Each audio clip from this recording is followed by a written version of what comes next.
Hello, welcome to the Wealthy Trades Daily Market Forecast for May 1st, 2015. Let's get started right away. We will go into the dashboard. We'll recap what we did yesterday. But what I first want to do is I actually want to look right directly at the SPY, the S&P 500 ETF, kind of see where we're at, see if we've broken any major levels that we need to watch out for. I've been talking about these levels. We've been bumping around this level for months and months and months and months, it seems.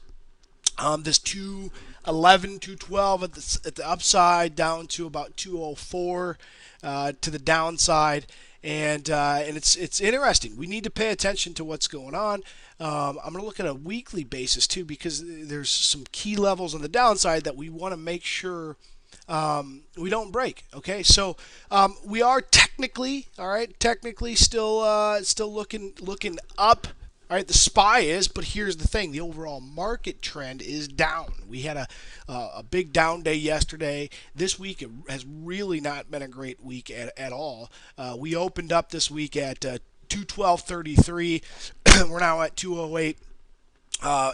40, so multiple percent down based on the opening price. You know, actually, we had a key pivot at about 208.90 that was broken. The real test is going to be about 207. I don't think we're going to get down there. It looks like the futures are up slightly. I don't think we're going to get down there today, but volatility is starting to come back in. And when volatility comes back in, we can have some wild swings and some big reversals very quick within this market. Okay, so you got to pay attention. Now here's what I kind of see happening. Okay, so we make the all-time high back in mid-December. All right, and then this is kind of from this level. All right, we had a huge spike higher on December 19th. Okay, and from that we had a bunch of selling pressure come in, and we closed this day actually pretty bearish, right? So we spiked up to 211.80. We rallied aggressively. I'm not even sure if that was a real print, but anyway, we then ended up selling off pretty aggressively for the day after that all-time high. So there's a bunch of sellers that came in at that level, and we're just struggling. I mean, when we test this level again in late February, we sell off. We try to make an attempt at it again, and we sell off. And the nice thing about this is we put a low at 204.04, and we put a very ever so slightly higher low at 204.12. And then we put another one at 204.51, and we're starting to slowly ratchet higher. The thing I was a little concerned with a week and a half ago was we put a high in here, back here, the swing high of 211.02, and then it looked like we were going to fail right here when we only put the high in at 210.63. But then we ended up breaking it and going higher, and we didn't actually pierce this 211.11 until until Friday, I believe it was. So swings highs, swing lows. Essentially, we are putting in higher highs and higher lows. We are technically still in an uptrend, but this area has been proven to be very, very difficult. And I actually think the longer it sits up here and it doesn't pierce these lows, all right, this low of 207 and this low of 204 or so, if it doesn't pierce that, the longer we sit up in this level, the more of that selling pressure that we're eating up. Okay, and eventually all these sellers up in here will go away. All right, and we'll get a big rally in this direction. Okay, and what that'll typically look like is we'll get a big rally here. I'll see if I can find one a little further out. So in here's kind of an example. Let me see if I can find an even better one. So let's look at this. Okay, so in this area, we base, sell off. We then bump around this area for a long time, base, and then eventually that was a launching pad, because we eat up all those sellers, and eventually you eat up all those sellers, and there's none left, and prices then need to go higher, and that's just simply how the market works. So again, we can't take any aggressive stance in any one direction, and the reason why is because the markets again, it's crazy. It's the SPY is technically in an uptrend, but the market itself, the breadth of the market, more stocks are moving down.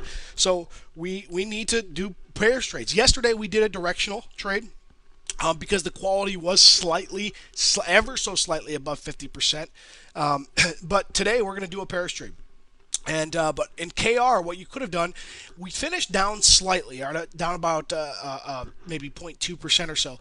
But if you remember, why did we pick KR? We picked KR because both levels to win levels made money. And here's the thing: the counter trend level yesterday was 69.24. So you could have shorted at the open at 69.72 and then added to the position at 69.24, and your average position would have been $68.98, and then we closed at 68.91. So you actually could have ended up having a decent day, not a great day, but a decent day relatively speaking, in the face of a market that rallied or that sold off aggressively. So I'm going to do my monthly recap and my weekly recap video later on today and post that. And just a real quick update, the day trades for this month actually ended up nice.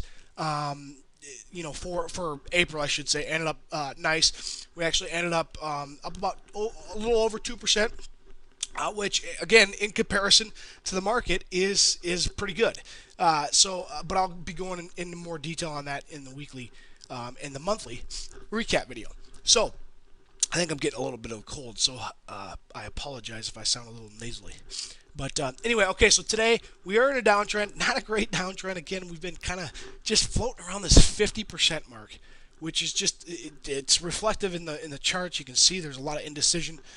But what we're going to do is we're going to do a pairs trade, and the reason why is because the trend quality is below 50%. So XLP, the consumer staple sector, is the best sector to short in based on the quality. All right, quality gauge of the XLP. Now, it's very important to watch these videos so you can understand what you're looking at. We know downtrend because 50.6% of the 502 stocks in the S&P are moving down. Okay, that's easy. Quality gauge is based on a proprietary calculation. It's kind of a momentum calculation. How many stocks that are moving down? Yesterday, how many of those hit their trend side, so their downside levels to win level? Not only that, but what is the forward-looking historical performance percentage? Okay, we do that same quality calculation on each sector. So you see the quality down here, and then we rank them. So the XLP overall is moving down. Okay, so let's look at the stats here. It's got 68.4% of the stocks in its sector. All right, and there's 38 stocks in the XLP in this consumer staple sector. 68.4 of them are moving down. But then we do a quality filter. So as you can see, this number, the 68.4, is different from the quality. Well, the quality filter, again, is that momentum filter. How many of those stocks that are moving in that downtrend are continuing to hit their downside level? And then, all right, what is the forward-looking historical hit rates for the upcoming day or week or month? And so it's a very powerful, that quality gauge is a very powerful gauge, and so that's how we rank it. And so the XLP is the best sector to go long in, and then on the long, or I mean short in, and then on the long side we rank those also. So these are the sectors that are in an uptrend, and as you can see, it's ranked by the quality. 51, 41, 44, 42. So the XLE is the sector we're going to find long opportunities in. But let's first find our short opportunities within the XLP. So I'm going to move all these over into my portfolio, and we're going to find the best opportunities. We're going to use our normalized pair down technique. Okay? What is our normalized pair down technique? It's looking at the levels to win profit. That's kind of our first gauge. What we do, if you think about this, this should become a systematic process for you. Go to the Wealthy Trades dashboard, market trend quality. Where is it moving? It's moving down. Quality's below 50%. Let's do a pairs trade. Best sector.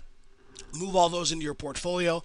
The next thing your eyes go to, you click on each stock, is the levels to win profit. What this tells me is TAP closed at 73.51.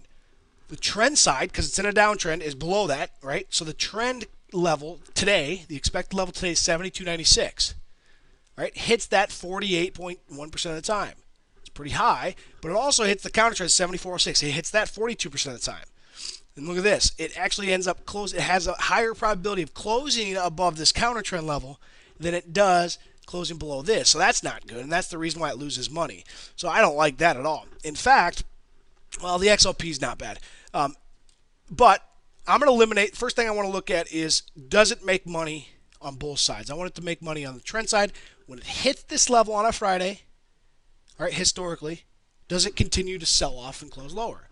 And the levels to win profit tells me that. Yes, it does. Well, when it hits the counter trend level on a Friday, does it hit it and sell off because we're in a downtrend? No, because it loses money. So I'm going to eliminate the XLP.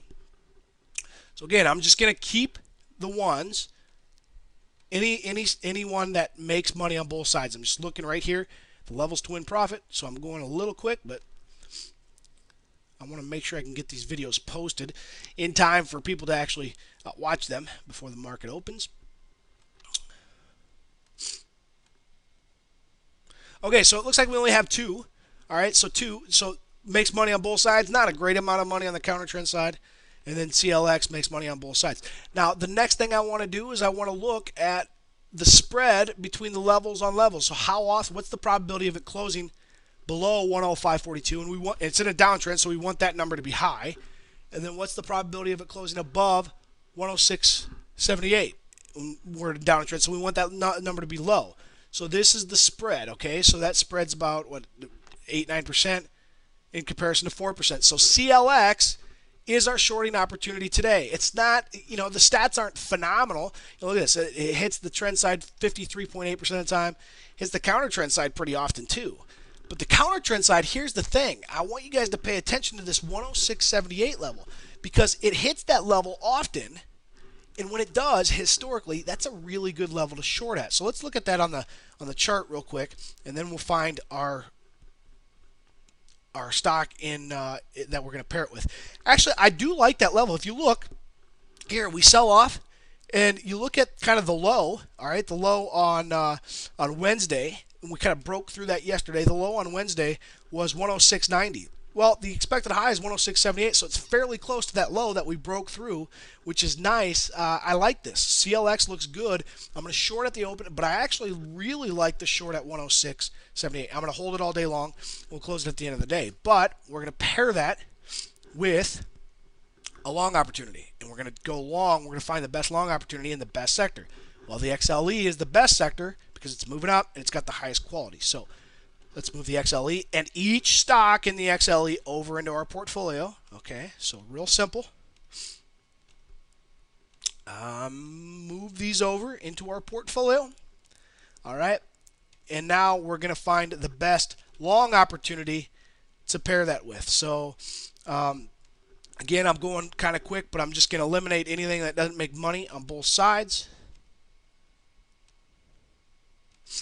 Looks like a lot of these make money, which is good. Okay, so now what I'm going to do, so all those make money. So now what I'm going to do, I'm going to look for the widest spread. It's 26 and 9, 32 and 9. So BHI is better than XLE. 26 and 13, BHI is better than that one. So 32 and 9 is the best. Well, 42 and 5 is by far better than that, right? It's better than that. And it's better than that. Okay, so our long today is going to be Halliburton. And get this, it closed at 48.95. When it hits the trend side, all right, so if Hal starts to rally and it hits 49.54, by the way, it has a 57% chance of doing that historically. Well, it closes above that level very often. So that's a really good area to go long at. That 49.54 is a really good area to add to your long position at. And if we sell off the 48.36, it doesn't hit that level often, but when it does, it typically bounces off and closes higher. I know that because it doesn't close below it. It only closes below it 5.8% of the time, and it makes money trading there. So let's look at this on the chart just to see. And I really like the long and Hal, and I really like trading at the levels to win levels. Look at this. Yeah, because look at this. Look at this low. We had a low of 48.25. It's fairly close to our expected low. That was the low on Wednesday. I like that a lot. Again, what we're going to do is I'm going to go long at the open, Halliburton. I like adding at both levels, 49.54 and 48.36 if it hits those, and I'm going to close at the end of the day. And I'm going to go short CLX at the open. I'm probably not going to add at the trend side 105.42, but I really do like adding at 106.78 if it hits that close at the end of the day. That is our trade for today.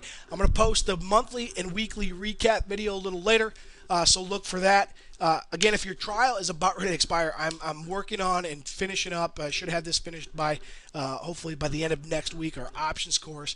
It's absolutely free to the first 1,000 members. This is a course you are not going to want to miss. It's going to be amazing. First 1,000 members are going to get it absolutely free.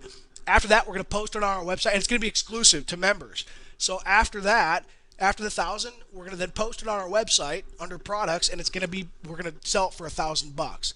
It's going to be worth every single dime. I'm going to go into retirement strategies. How do you use the Wealthy Trades dashboard on a monthly basis to better manage your retirement? How do you use it on a daily basis? How do you do spreads, covered calls, straddles? It's gonna be amazing. Very detailed.